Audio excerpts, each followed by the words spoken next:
everyone, I'm Barbara Beck, and I want to thank you for tuning in to Welcome Home today.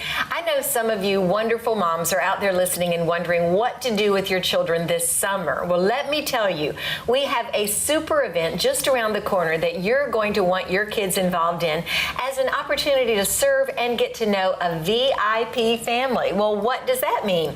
Well, Marie Cook, founder of Nathaniel's Hope, is here to tell you what that means and how your entire family can serve together at Make 'em Smile on June 4th. You'll love hearing Marie's story of how God brought a very special little boy into her family and how every year now she and all of Central Florida really can help celebrate Nathaniel's life with the biggest birthday party that you can ever even imagine. Marie also has brought a family to share their story of living victoriously with special needs children. You won't want to miss a single moment of this very special program. You'll be so encouraged and amazed at God's faithfulness. But before you meet Marie and her friends, let's hear from the current ladies and see how they spend their summer months and if they've ever known any VIP families. Well, welcome, ladies. Hello, hello. Hi. Thanks for being here with us today. Now, I want to start off with you, Carolyn, because I know you know all about Nathaniel's Hope and Make 'em Smile. I know Marie. you do. I love what they're doing. How have you been involved throughout the years? God has just been so awesome. They have allowed me to be with them since they started. So I think it's like 11 years. Wow. I have been going out there and singing with, and I will tell you, it's one of the best things I do all year.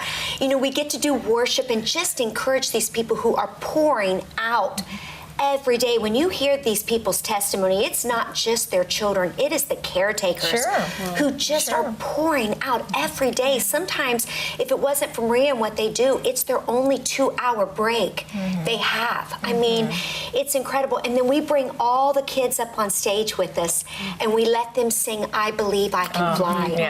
And I'm not kidding, I barely make it through that song. Watching these kids stand up there, some of them in wheelchairs, some of them, but singing I Believe I Can Fly. And you can see the hope in their eyes, and it's incredibly moving. It's worth to go that day just to watch the kids. Well, I took a couple of years ago, in fact, for 2 years in a row, Kelsey, my younger daughter, had gone with me as well. And Courtney, you were there too last year. And it's just so encouraging to see these families, not just the special needs families, but families that don't have special needs children, connecting with these special needs children and their families and understanding that they're just like we are. They have the same needs. They need to be loved. They need to be, not treated like they're fragile and delicate, but just to see the joy that they have too. What did you think about it when you went last year? It was one of those life-changing experiences, and I was so glad because my husband and my children were out there. We were serving at the Good Life 45 booth, and we had our friends Danica and Lori Smith with, the Fit Arcade. They brought their Javix, the fitness interactive game, and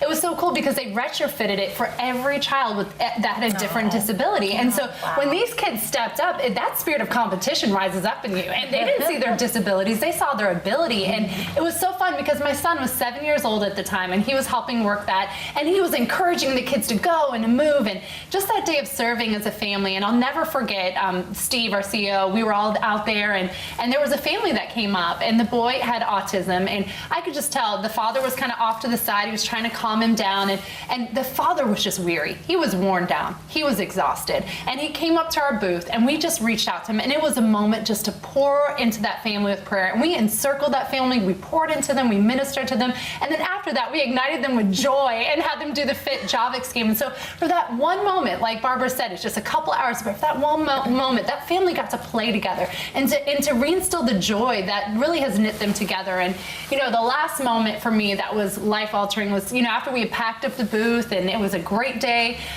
here we are, we're going to our car, we're walking, we're pushing the cart and moving along, and here's this family lined up. One of the cool things they do at this event is they have valet parking for all the families.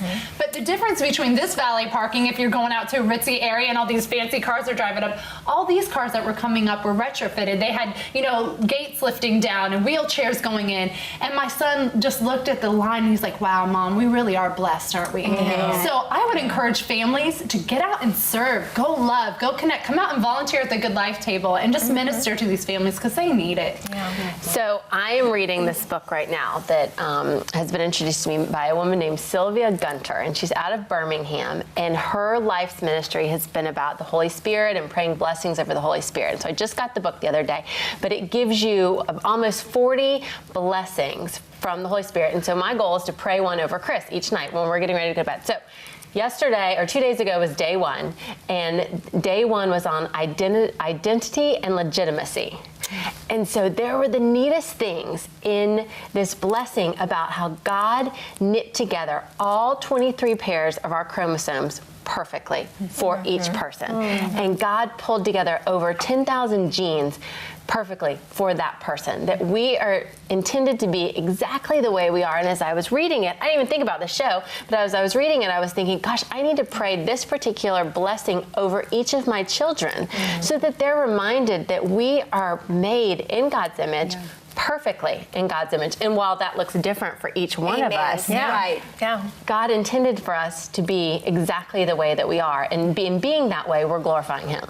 And I love that. And I thought about that truthfully with Marie and with her husband, because they say it's really tough on a marriage too to have a special needs children. And Nathaniel did end up dying. And part of that reason that Marie and her husband and Nathaniel's hope has been such a big deal is because she had this child in her life for just a very short time, just a few years, but that changed the entire trajectory of her life. She now has a nationwide ministry to families with special needs children. What if they hadn't had that child come into their life? Not just for them to love on, which they loved him to death. The two older daughters who didn't have special needs, it just changed their family. But you look at how many people it's touched too. God just doesn't make mistakes. We just have to keep remembering that. And my heart gets so full because I feel for the families. They come that day, and I get so excited watching them because for that day, they just feel like they just completely fit in. And they should feel like that because you look at every one of these children, and you all know, when you look at them, they are so fearfully and wonderfully made. Yes. They are perfectly beautiful just the way that they are. I think we can actually learn more from them. And who I feel sometimes it's even more for is for the parents and for the caretakers, that they can come that day. And like Courtney said, is just feel encouraged themselves to feel, because sometimes I get so tired of that. Our world teaches us that this is what normal looks like. None of us have normal lives. None of us have, it's just not that way. And if we can be around other people that say, I'm struggling too, and I'm so proud of you, you're doing a great job.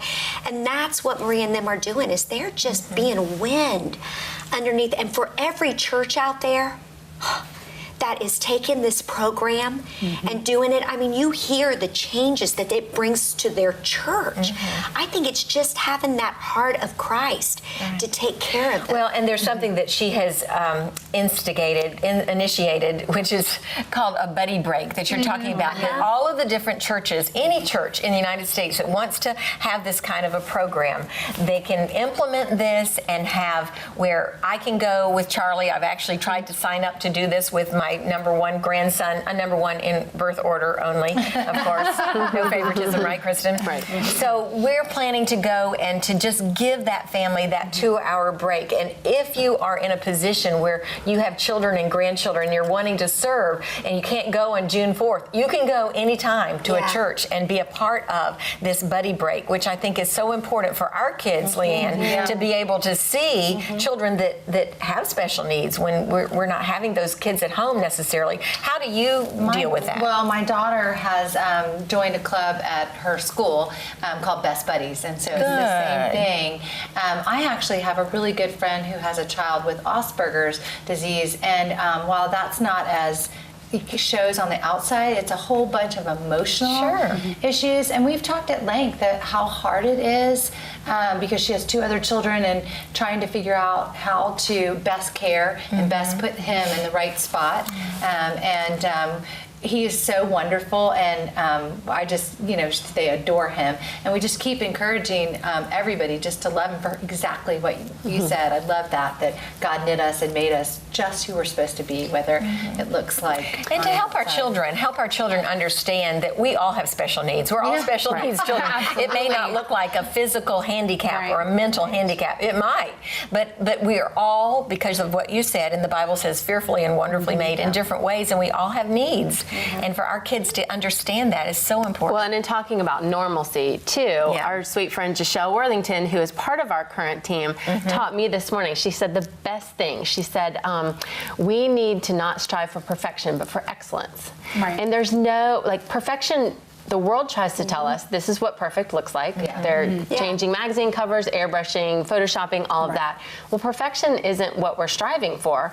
God is perfect. He's the only one that can be perfect. But each one of us in our own way can strive for excellence. But anybody who's out there today who has a special needs child, I'm so excited you have the show that they need to contact, because, and for the churches that are looking for something to do to give back to their community, it's such a great way, because the need is so great. So many of them feel alone, and that's the last thing we want them to feel is alone. Exactly. Absolutely. I love this quote really quick. I thought it was really good when it comes to special needs children, but it says, Christ makes it clear that disability is not a punishment for sin, and that God has a purpose in disability. Right. And so many things we feel like are maybe setbacks, they're really setups to be a blessing. And God speaks so powerfully through these children into our lives and into the lives of our community to teach us patience and kindness and God's unconditional love. And you want to talk about unfiltered, unadulterated joy? Get around some of these kids. I mean, it will ignite joy in you. And so that's why I'm so excited to be a part of this event this year. And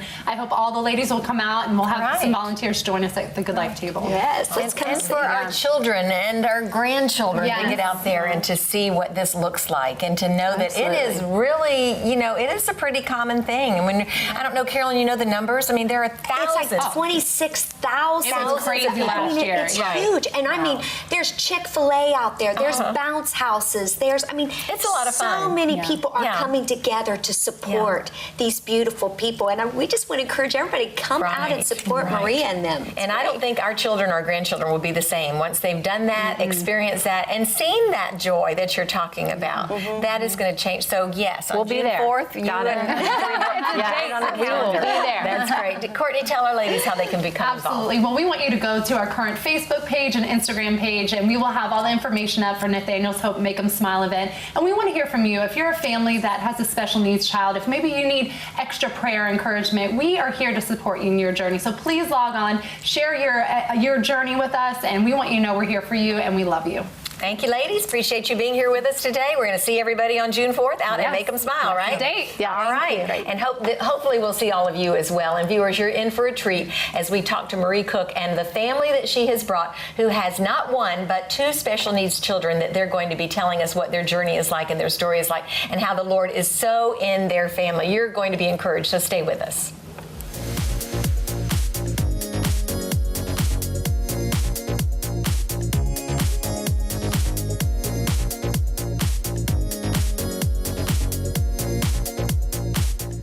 Leaving behind a staunchly conservative, traditional, dare I say stuffy church in the East, Charles Sheldon accepted a position as pastor at the Central Church in downtown Topeka. It was a fresh start in the new Kansas capital. He did so at the close of the Civil War, in an area where poverty, discrimination, and medical need were the bywords of the day. In meditating on the words of Jesus, I was naked and you clothed me, hungry and you fed me, sick and in prison and you visited me, Charles came to believe that it is the duty of everyone who seeks to follow in Christ's steps to meet those needs as best we can. Charles actually moved himself into places like a minority neighborhood or a college dormitory or the poorest community in the county in order to personally experience the problems needing to be addressed. And then he'd meet with the local Christian community to work out solutions and employ those answers where they did the most good. He set up job training and literacy classes, labor rights, monetary assistance, and child care for people of all nationalities and backgrounds. On Sundays, his sermons were parable-like stories, given one chapter at a time. People would talk all week long about the message, and then they'd pack themselves in to see just what would happen again this week. Charles published in book form several of those Sunday night sermons, the most famous of which was the book In His Steps, a story centered around a pastor and a group of people from his church who pledged to live every day for a year, first asking themselves, what would Jesus do in this situation? And then applying the answer as best they could, no matter what. Each chapter put into practical application the very lordship of Christ in our day-to-day lives. Because there was a mix-up with the copyright, the book fell into public domain, and Charles was only paid a very tiny percentage of the royalties owed him. But God used the mix-up to print over 30 million copies in 26 languages, ranking it one of the bestsellers of all time. 100 years later, just a few years ago, the teachings of Charles Sheldon were revived, and the famous WWJD, what would Jesus do, question, was once again put to those of us walking out our days with the Master. Are you facing a difficult decision? What would Jesus do? Not a bad question to ask. Charles Sheldon, in that great cloud of witnesses surrounding us, still challenges us to ask that question each and every day. What would Jesus do? And what will you do, or I do, in light of that question? Go your own way, or seek and live as Jesus, the author and finisher of our faith, directs? It's up to you.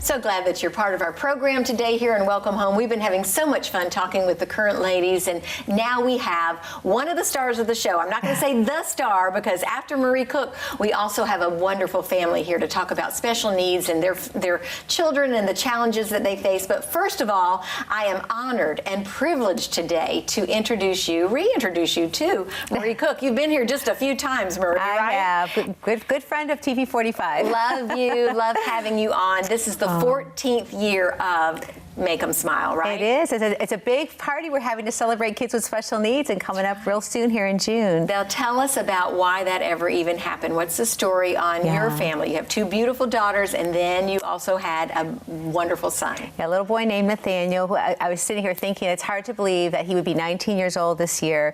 He came into our life kind of by surprise, brought us into a community that was kind of surprising, brought into the world of special needs, where he was born with lots of disabilities and spent a lot of time in a hospital. We spent about 4.5 years just fighting for his life, and then, unexpectedly, kind of, we always say without our permission, he went to heaven. And since then, we started a ministry that kind of cheers on families that has kids with special needs. We like to say celebrating kids with special needs, right? And pulling along others to kind of join us in that journey. But having a child with special needs can be very challenging, and it's kind of a whole different life, What you've done with Nathaniel's Hope is not just a little teeny tiny ministry. This has grown into a nationwide ministry for families with special needs. What are some of the things that you do? Yeah, well, we have basically 4 core programs. We have, first of all, birthday clubs. So we call kids with special needs VIPs, because we hate the term disabled, handicapped, but they're kids that are very important and have a purpose. So we have about 11,000 kids in our birthday club, which is crazy, from every state and several countries. And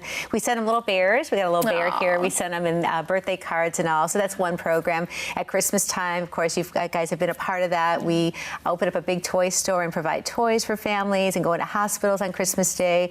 We provide free respite care through a program called Buddy Break. We train churches to take care of kids for free, to give caregivers a break. Actually started here in Orlando at Calvary Assembly about 13 years ago. Wonderful. And now we're in 21 states, and we have like 140 locations, which is crazy. It is. That's an amazing ministry. And I love to think about it, Marie, though, how God took something that could have been such a negative part of your life, that little teeny tiny time that you had, Nathaniel, though, has now morphed into this enormous ministry of encouragement and inspiration for countless families around the nation, because we don't know, a lot of times we don't know how to respond to special needs children and families. And you see somebody at the mall or in the park that's in a wheelchair, and you're not sure, am I supposed to touch that person? Do I look at the parents? Do I feel sorry for them? And do I, what do you do? And so what you're doing through Nathaniel's Hope, you really are helping to educate those of us who don't really know how to respond. Right. And the biggest thing is like building the bridges between people who have disabilities and those who don't. So when you say, what do you do? Like, just say hi. Just start out by saying hi and not ignoring the fact that there's somebody that we always look at what's different about us, right? Instead of what is the same. We all have the same need for love and for friendship and, of course, for Christ in our lives, But if we just say hi, if you see someone with a disability, it doesn't matter if they're going to answer you or how they're going to answer you, but just kind of put that olive branch out. Well, and you're also ministering to the parents. The parents, I'm sure, feel sometimes, why is my child being ignored, and why do they look at me and speak to me, but they fail to respond to a child. So I know I always try to do that in order to not just minister to the child, but to minister to the parents. Parents have a hard time when they have children with disabilities. You have said before, I think, that the divorce rate is tremendously high. It is. It's about, there's a statistic that's quoted about 80% divorce rate for, with a family that has a disability, but then 90%, for a family that loses a child, And then, the thing of it is too, Barbara, out of that group, only about 10% of people who have disability even are able to go to church because our churches aren't equipped, So through our Buddy Break, through doing the respite care, we're trying to help churches learn how to take care of kids so that we can open up our doors on Sunday morning and say, you are welcome and you're part of our body. You belong here, instead of, I don't know what to do. So I hope you go down to the church down the street that knows how to handle, your needs. Because some people are really gifted, too, at ministering to children and to families with special needs. I think I've told you this before, Marie, that I have a grandson, Charlie, who really, he has somebody down the street from him that he just responds to, and he wants to minister, and he just feels a real affinity toward people who have special needs. So it does give us an opportunity to help grow our children and our grandchildren to be around that. So it's not just really for us to minister to them, they're ministering to us as well in mighty ways. They pour into our lives. We all have people that volunteer. They say, we came to give and we receive so much for. And that's because God has purpose for every life, So maybe a child that maybe can't respond a lot back to you, what they're going to do, God uses them to draw things out of us, and their purpose is maybe a little bit different. Their assignment's a little bit different than what my assignment or your assignment is, But God has purpose for every child, Absolutely. So, every child is fearfully and wonderfully made. And I know that we've talked in the past about your two daughters who are in their 20s now, both of them, right? Yes, I feel very old. Well, you're not. You can compare yourself to me, then you'll feel very young. But your daughters, as they were younger children, they were how old when Nathaniel was born? They were 3 years old and 5 years old. So their lives were impacted in a very, very positive way as a result of caring for Nathaniel. But on the other hand, they had to sacrifice a lot of attention and care that they might have received from you and your husband. They did, and attention that a parent can give to them. And as well, life is just different. Every decision you make for your family is based on what does a special needs child need. So you're not sitting here saying, what do I want to do, or what is best for the family at this moment. It's like, what does a child need? And everybody works their life around what the needs of the child are. So a lot of times, interesting, recently I was doing a training and my daughter stepped in and I kind of asked her to share about what it was like having a brother with special needs. And she kind of shared rather openly how hard it was not being able to have friends over, not being able to go to places and do things, And it's just a reminder that, we need to not just reach out to the child with special needs, but to the siblings, how can we invite siblings into our life and just care for them a little bit more as well, Right, so there's things that we can do. Well, tell us one more time, Marie, about Make 'em Smile, June 4th. Yes, it's coming up. It is. What is the event going to look like? Well, we believe, Barbara, it's the biggest party in the U.S. celebrating kids with special needs. We don't think there's a bigger party for them. I mean, there's events happening, but last year we had over 40,000 people at the event. That's crazy. It's crazy. Right? But it's just a big celebration of life, Yeah. So we invite families from the community who have kids with special needs to come, and they are our honored guests for the day. They're our VIPs for the day. We even start out the day with free valet parking for the family so they don't have to hunt for places. And then we ask people to come out and to be buddies. And then when they're buddies, we'll actually, if people want to, they can come on a friendship stroll, and we'll match up a VIP family and a buddy, and they'll go around like Yola together. And will be about 100 different exhibitors